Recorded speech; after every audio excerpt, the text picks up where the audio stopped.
Baik, Assalamualaikum warahmatullahi wabarakatuh. Perkenalkan, nama saya Iqbaluddin Aziz.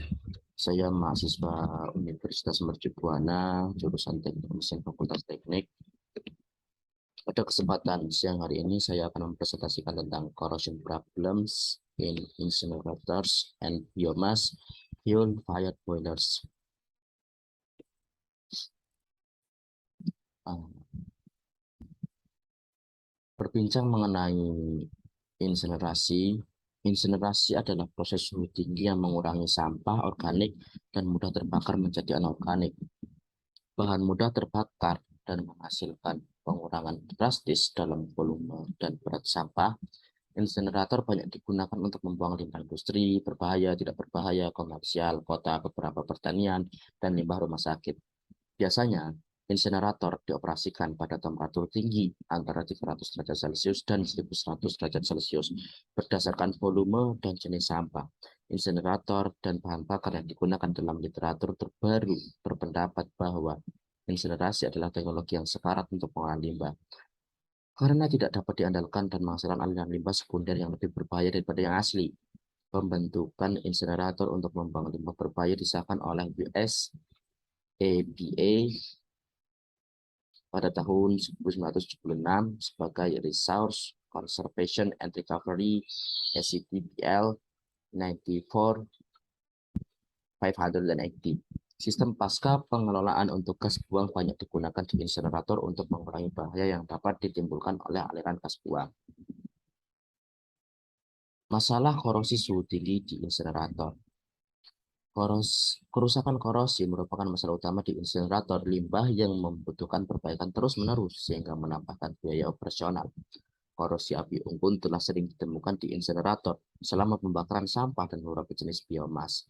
Kadar HCl, NaCl, dan KCl yang tinggi dilepaskan. Baik klorida maupun sulfat yang mengandung lelehan dapat terbentuk pada tabung superhidrat selama pembakaran sampah. Klorida cair lebih sering ditemui karena titik lelehnya yang lebih rendah. Miller dan Krauss menemukan bahwa akumulasi unsur-unsur seperti belerang, klorin, seng, aluminium, kalium, dan kadangkala timbal dan tembaga terjadi pada antara muka logam atau skala sebagai deposit di insinerator kota.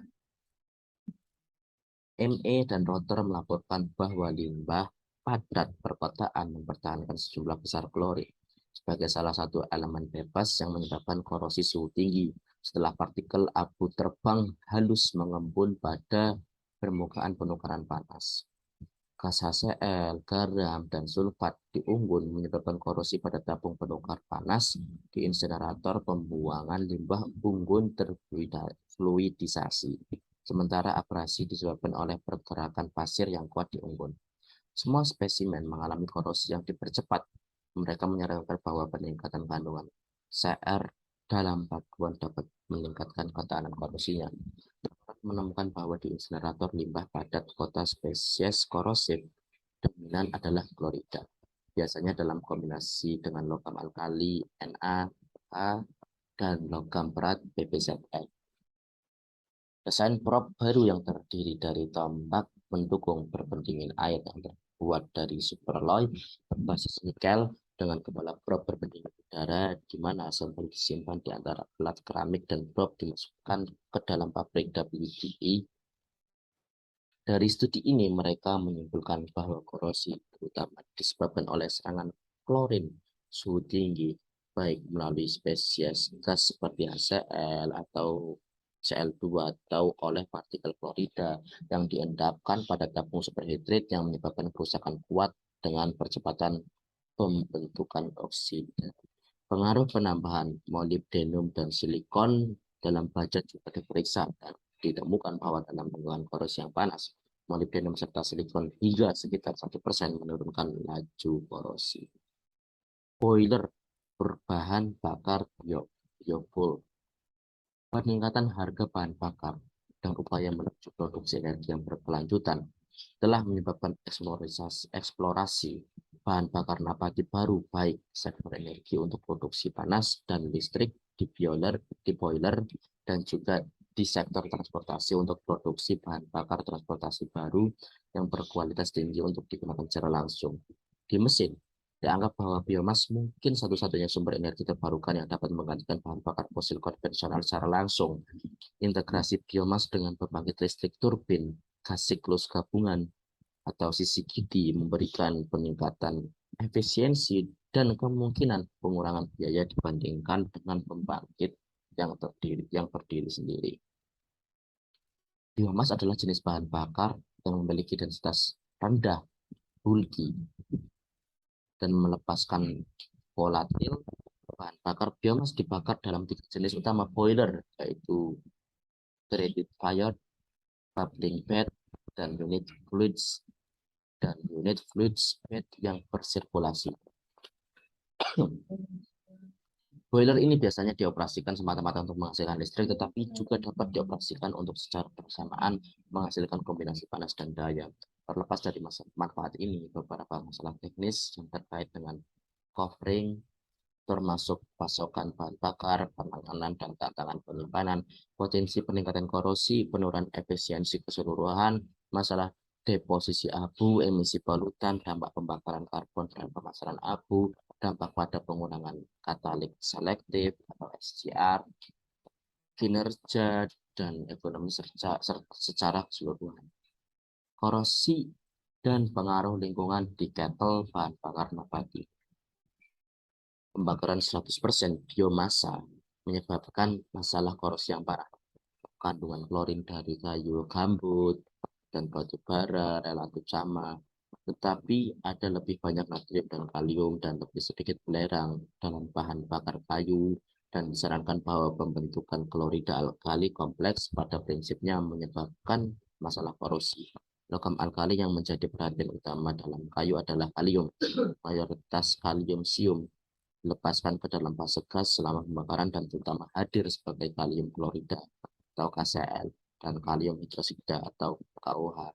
Logam alkali membentuk senyawa dengan suhu leleh rendah dan dapat mengembun sebagai klorida yang menyebabkan pengotoran yang meluas pada tabung sulfitrik dan masalah operasional lainnya selama pembakaran. Klorin dapat menyebabkan korosi yang dipercepat yang mengakibatkan peningkatan oksidasi, pemborosan logam, serangan internal, pembentukan rongga, dan kerak non-adheren yang longgar. Masalah korosi yang paling parah dalam sistem berbahan bakar biomasa diperkirakan terjadi karena endapan kaya Cl yang terbentuk pada tabung superhidrat. Analisis mengungkapkan deposit yang didominasi oleh CaSO4, KCl, dan NaCl, tapi juga sejumlah besar campuran garam dengan titik leleh rendah seperti ZnCl2KCl, PbZl2KCl, FeCl2KCl, dan NaCl, NiCl2. Pengukuran kehilangan logam menunjukkan tingkat korosi yang sangat tinggi untuk I3CrMO44, HCl, I2A, dan Super 304. Serangan korosi untuk paduan ini dimanifestasikan oleh pembentukan skala campuran logam klorida atau oksida logam. Jenis berlaku yang berbeda terlihat untuk baja austentik, paduan tinggi, dan paduan berbasis nikel yang mampu membentuk oksida kaya kromium di sebelah logam. Namun, paduan ini menderita beberapa serangan pitting lokal. Perilaku ini dijelaskan oleh pelarutan oksida dalam garam cair yang ada di deposit. Bahan bakar biomasa utama yang digunakan di Austria adalah serpihan kayu, kulit kayu, dan serbuk gergaji.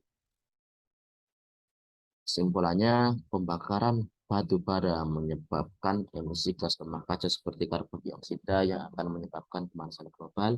Gas-gas ini menyebabkan pencemaran lingkungan. Penambangan batu bara juga menyebabkan degradasi lingkungan. Oleh karena itu, menggunakan biofuel atau limbah organik dan lainnya untuk menghasilkan tenaga dapat menghasilkan dua keuntungan dasar. Dua syarat yang dibutuhkan: pertama, mengurangi penggunaan bahan bakar fosil, dan kedua, menghemat area sampah di tempat pembuangan akhir. Teknik pembakaran saat ini digunakan untuk membuang limbah pada perkotaan, bio-waste, dan limbah. Sekian presentasi dari saya, kurang lebihnya saya mohon maaf.